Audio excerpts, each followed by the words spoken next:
Jem Sahin knows what it's like to struggle to find a well-paid job. The Turkish geometric engineer first came to Australia 5 years ago and had to initially work as a tradie. I was basically sometimes crying in the shower. What I'm doing here, but why did I came? But I was always say, one day I will reach my goal. He finally did reach his goal of finding a job in his field and is trying to build a life in Melbourne. Luckily, my company is going to sponsor for me for permanent residency, and after that, I'm going to apply for citizenship because I love Australia. Australia's permanent migrant intake is capped. Skilled workers make up the largest share of who comes to the country, with almost 80,000 places each year. The Grattan Institute says Australia should stop offering permanent visas for certain jobs.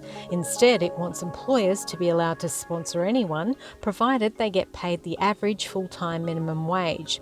That, it says, could generate an extra $9 billion in personal income tax receipts. Changes in the permanent intake recently have shifted us away from selecting younger, skilled people who earn high incomes in the labour market and towards older people with poorer English language skills that ultimately bring less to the Australian community.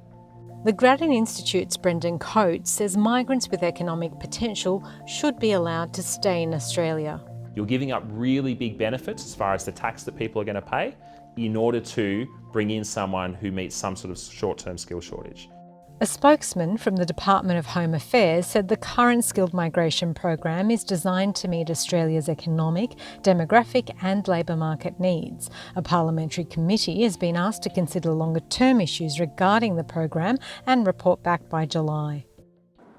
Businesses have also been crying out for younger, highly skilled workers. FinTech Afterpay has hired 600 people in the past 12 months and is looking for more global talent. One thing that we don't have is this ecosystem just yet of people who have built global businesses over a sustained period of time. A lot of that talent is in Silicon Valley, is in Shanghai, is in London, and there's no reason why those people won't move to Australia if those global opportunities are offered to them. Historically, immigration has made the biggest contribution to Australia's working population. Bringing in younger, skilled migrants not only slows the rate of our ageing population, but it means more people are working, paying taxes, and growing our economy. What we've found with COVID is we probably need to rethink temporary migration and we need to rethink the pathways to permanency. When people come here and they make a contribution to Australia, we need to recognise that that contribution has the capacity to go on for many years. Jem also thinks that Australia's almost 1 million temporary visa holders should be given a pathway to citizenship. There are still plenty of skilled migrants here which they don't have permanent residency.